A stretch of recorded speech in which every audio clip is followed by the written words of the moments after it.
Boa tarde, queridos irmãos. Desejamos que Jesus esteja em nossos corações.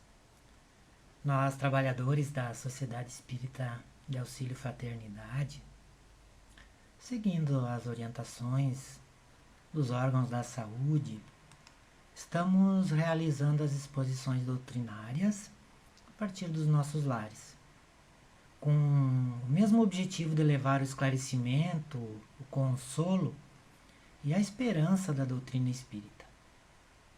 Doutrina esta que merece todo o nosso esforço no sentido da sua divulgação, pelo grande bem que faz a cada um de nós.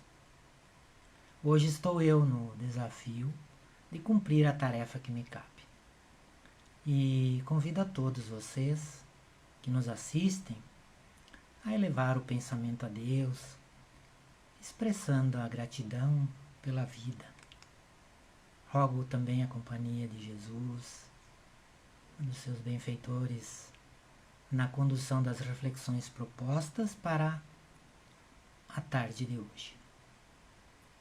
A nossa humanidade, historicamente, está marcada por momentos de calmaria e outros tantos de intranquilidade. Atualmente vivemos momentos muito difíceis, momentos de aflição. O mundo passa por uma comoção social intensa que nos atinge, pois interagimos com todo mundo o tempo todo. Nós estamos no mundo, mas se formos perguntados ou desafiados a responder rapidamente, qual é o nosso sentimento? O que estamos sentindo nesse momento? O que nos impressiona? Qual a nossa percepção íntima dos fatos? Qual seria a resposta? Vemos a expressão do medo, da raiva, da insegurança, da angústia, da mágoa, todos frutos do egoísmo e do orgulho. Permear a rotina nesses últimos dias é o que acontece, considerando estes como palco das nossas preocupações atuais.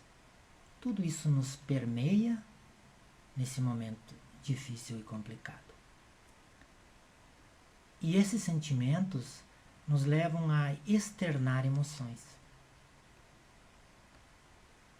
Também provocam alterações interiores dentro de nós, dentro do mais íntimo do nosso ser, podendo trazer desconforto e outras consequências se eles forem duradouros. O que fazer com esta agitação de sentimentos? Dores, lágrimas, angústias, medos, tristezas, enfim, todas essas inquietações que nos visitam. Por isso propomos o tema de hoje. O título da nossa explanação hoje, das nossas reflexões, é Como vivenciar emoções no mundo de hoje. A primeira reflexão é a de pensar. Pensemos. Como nós estamos cuidando da nossa emoção diante desse assunto amplamente divulgado, que é esta pandemia? Já sabíamos da importância da higiene do corpo, do lavar as mãos, para a manutenção da saúde física. Porém, a presença deste agente, o coronavírus, fez com que as autoridades sanitárias reforçassem a necessidade com os cuidados da higiene, tanto do corpo quanto do espaço físico, em especial a nossa casa, o nosso lar, o lugar onde estamos todos os dias, mais intensamente agora, nesses últimos dias. É o lugar que nós retornamos depois do trabalho, mas nesses dias nós estamos nele. Então isso é extremamente importante, colocarmos em prática estes hábitos de higiene tão considerados, tão fortemente trazidos para todos nós, para ampliar os cuidados conosco e com os outros. Fomos convidados a este isolamento social, para mais de perto cuidar dos nossos queridos, das nossas crianças, dos nossos jovens, dos adultos, e de forma muito especial também aos nossos idosos. O Espiritismo nos propõe que cuidemos também da nossa alma, do nosso espírito, da nossa essência. Somos espíritos imortais. No Evangelho segundo o Espiritismo, no capítulo 17, que tem por título Sede Perfeitos, temos o item número 11 que aborda cuidar do corpo e do espírito. E a lição que esse item nos convida a aprender é a de que precisamos cuidar da saúde do nosso corpo físico, morada transitória do espírito, e que precisa deste corpo para se expressar em toda a sua capacidade, nas diversas situações que a encarnação permite, cumprindo de forma digna a nossa programação reencarnatória. Precisamos também cuidar do espírito, sede da inteligência e do amor, para que, utilizando dessa sua morada carnal, viva de forma a aproveitar cada situação para educar os sentimentos, exteriorizando emoções positivas para o mundo. No livro dos Espíritos também, na questão 919, aprendemos que o caminho para a educação do sentimento passa pelo autoconhecimento, chave do progresso moral. Nos conhecermos é a chave para progredirmos moralmente nesta encarnação. Na questão 919, então, Kardec pergunta aos espíritos: qual o meio prático mais eficaz que tem o homem de se melhorar nesta vida e de resistir à atração do mal? Ao que os espíritos respondem: um sábio da antiguidade vô-lo disse: conhece-te a ti mesmo. E logo mais adiante, na mesma questão, Kardec insiste: mas como fazer se é tão difícil?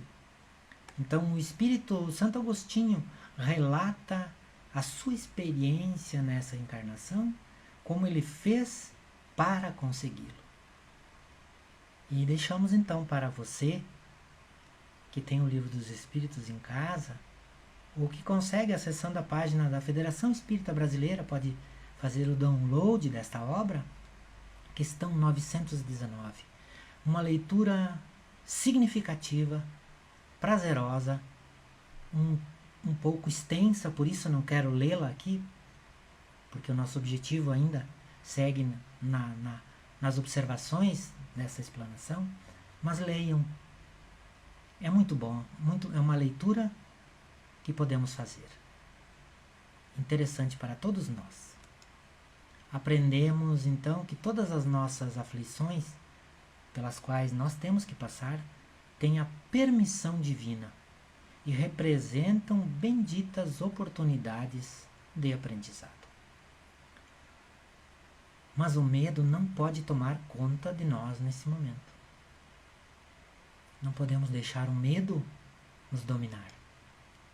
Para aprender as lições que a situação tem a nos ensinar, nós precisamos fortalecer nossos pensamentos de otimismo e de esperança. Mas como cuidar das nossas emoções. As emoções positivas produzem saúde, pois promovem alegria e bem-estar.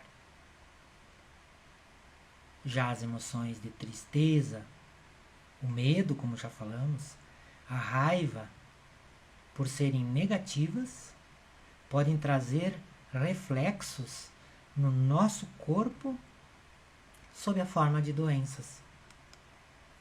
Importante mudar então o foco para o qual, infelizmente, a multidão está dirigindo o seu olhar nesse momento. Deixar de fixar o nosso olhar nas notícias que trazem conteúdo violento e procurar as informações em fontes seguras é um item para nos esclarecermos.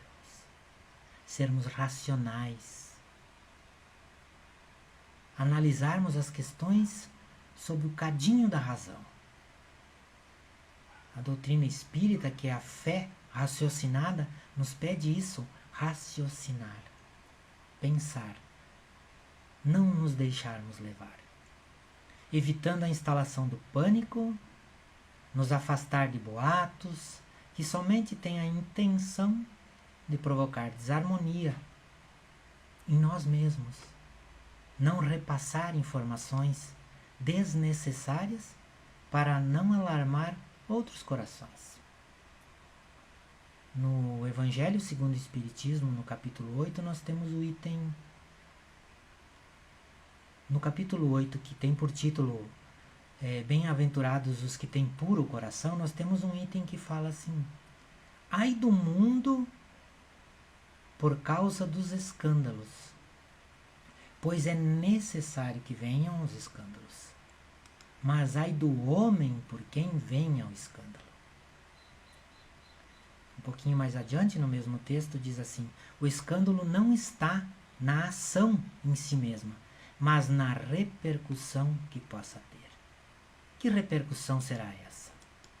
Repercussão em outros corações,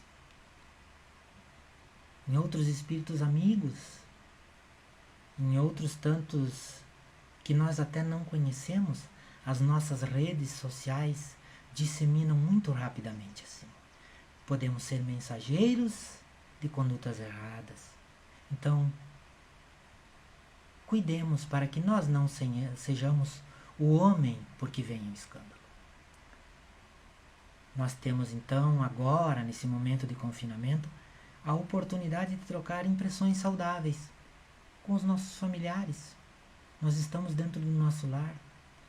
Criar espaços de diálogo, refletir sobre o comportamento de cada um e de uma forma que podemos ser mais úteis na construção do entendimento e da pacificação do nosso lar. Comunicação não violenta, a fala amorosa, a paciência, o silêncio acolhedor, a escuta empática, colocando-nos na posição do outro. São estes recursos valiosos para aprendermos a construir a relação saudável dentro do nosso lar. Então, com esse esforço, nós estaremos caminhando com sabedoria, no sentido de educar nossos sentimentos, externando assim emoções construtoras da paz. A paz construída primeiro no nosso coração, depois mais pelo exemplo do que pelo discurso, no coração dos nossos familiares, para aprender a estabelecer relações de fraternidade com todos. Sairemos fortalecidos para a nossa sociedade. No livro Constelação Familiar, pelo médium Divaldo Franco, a espírito Joana de Ângeles, ou espírito Joana de Ângeles, esclarece sobre a família. De inspiração divina, a família é a oportunidade superior do entendimento e da vera fraternidade, de onde surgirá o grupo maior, equilibrado e rico de valores, que é a sociedade. Então, junto com essas atitudes, devemos procurar a orientação segura também das leituras do Evangelho para compreender qual é o nosso papel da situação e rogar dele o amparo para aprender a lição que a vida nos oferece nesse momento. Vamos buscar Jesus através dos seus exemplos, da sua conduta, do seu proceder diante de todas as situações do mundo. Aprender com ele que nós estamos sujeitos às aflições, que somos bem-aventurados porque estamos no aprendizado que ele nos delegou, que ele nos deixou através da riqueza do seu Evangelho. Temos também outros momentos preciosos da oração, que é o recurso para nos mantermos equilibrados das nossas emoções. Também no Evangelho, nós temos no capítulo 27, que tem por título Pedi e obtereis, uma explicação dos Espíritos. Avançai e avançai pelas veredas da prece, e ouvireis as vozes dos anjos. Que harmonia! Já não são o ruído confuso e os sons estrídulos da terra. Então, nós deixando-nos envolver pela prece, entrando em sintonia com Deus, vamos acalmar a nossa alma, o nosso coração. Vamos nos acalmar. Nós somos alma, nós somos coração, nós somos corpo. Isso fará de nós pessoas mais harmonizadas, mais calmas diante das dificuldades. A oração também antes do repouso da noite, para termos um sono tranquilo, harmonioso e saudável. A prece também, a oração ao levantar, para nos prepararmos para o dia que chegou, para as nossas vivências do cotidiano. A oração também em tantos outros momentos, para rogar amparo divino em qualquer situação. Outro recurso sublime para estes momentos de vivência no lar é o Evangelho no lar, convidando Jesus a permanecer conosco. Também no livro Conduta Espírita, de Francisco Cândido Xavier, na psicografia de Chico Xavier e Valdo Vieira, o espírito André Luiz, aquele que nos trouxe a obra sublime ao nosso lar, fala sobre o Evangelho. E ele diz assim: quem cultiva o Evangelho em casa, faz da própria casa um templo do Cristo. Joana de Ângeles, esse espírito que vem por Divaldo do Franco no livro SOS Família, também esclarece assim: quando uma família ora em casa, reunida nas blandícias do Evangelho, toda a rua recebe o benefício com a comunhão do alto. Então, quando nós fazemos o Evangelho no lar, nós beneficiamos também a nossa vizinhança, a nossa rua, o nosso bairro, e por aí se estende. Imaginemos todos fazendo o Evangelho no lar.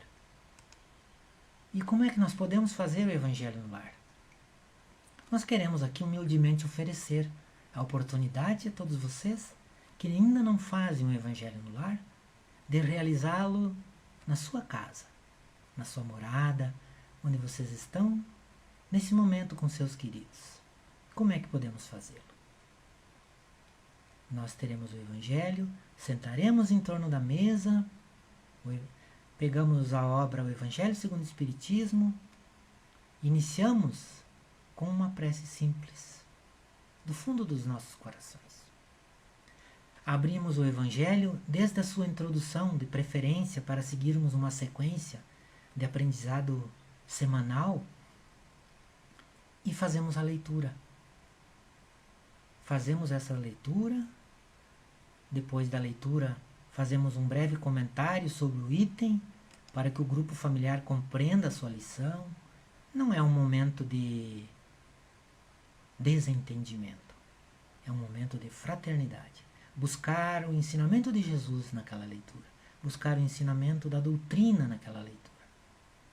Após então esse breve comentário, passamos para o momento de vibração, quando podemos pedir pela saúde do planeta, pela paz, pelos governantes, pela implantação do Evangelho em todos os lares, por todos aqueles que sofrem e pela magnetização da água, que antecipadamente nós podemos colocar também sobre a mesa. Colocamos água para fluidificar, para magnetizar. E então, ao final, uma nova prece simples, agradecendo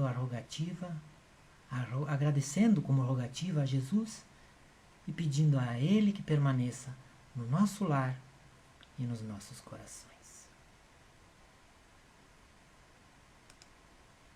No livro SOS Família também, o espírito Joana de Ângeles, na psicografia de Divaldo Franco, nos enaltece a oportunidade de realizarmos o Evangelho no lar. E ela diz de uma forma muito sublime, assim: dedica uma das 7 noites da semana ao culto evangélico no lar, a fim de que Jesus possa pernoitar na tua casa. Prepara a mesa, coloca água pura, abre o Evangelho, distende a mensagem da fé, enlaça a família e ora. Jesus virá em visita.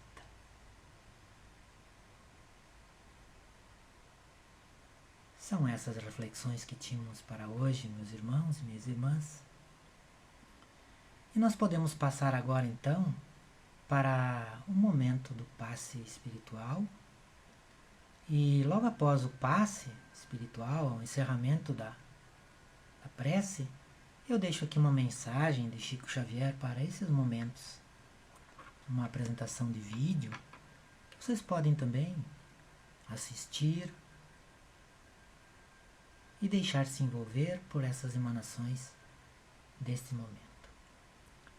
Então, Senhor, Pai de infinita bondade,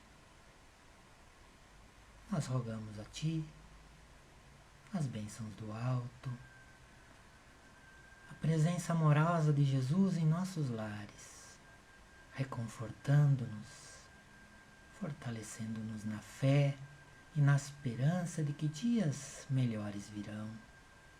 Reencontros faremos, abraçaremos a todos aqueles que a nossa saudade nos faz relembrar. Da mesma forma, Senhor, queremos Te pedir por toda a humanidade, por todos os seus governantes, por todos os nossos irmãos que daqui partiram, por todos os irmãos que convalescem em hospitais, por todos os irmãos que ainda não pensam em Ti, Senhor. Coloca junto deles os Teus ceareiros amorosos, abençoa-os, fortalece-os na esperança de que Tu estará em cada coração e que estes dias passarão para a alegria, para que o amor e a fraternidade se façam presentes no nosso amoroso Brasil e nosso querido planeta Terra. Que assim seja. Fiquemos então agora, irmãos, com esta mensagem de Francisco Cândido Xavier.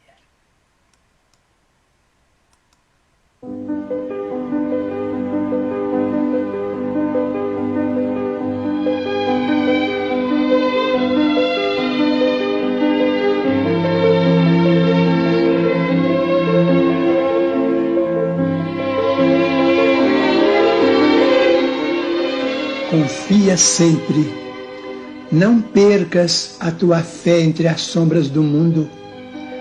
Ainda que os teus pés estejam sangrando, Segue para a frente, erguendo-a por luz celeste acima de ti mesmo. Crê e trabalha, esforça-te no bem e espera com paciência. Tudo passa e tudo se renova na terra, mas o que vem do céu permanecerá. De todos os infelizes, os mais desditosos são os que perderam a confiança em Deus e em si mesmos, porque o maior infortúnio é sofrer a privação da fé e prosseguir vivendo. Eleva, pois, o teu olhar e caminha, luta e serve, aprende e adianta-te. Brilha a alvorada além da noite.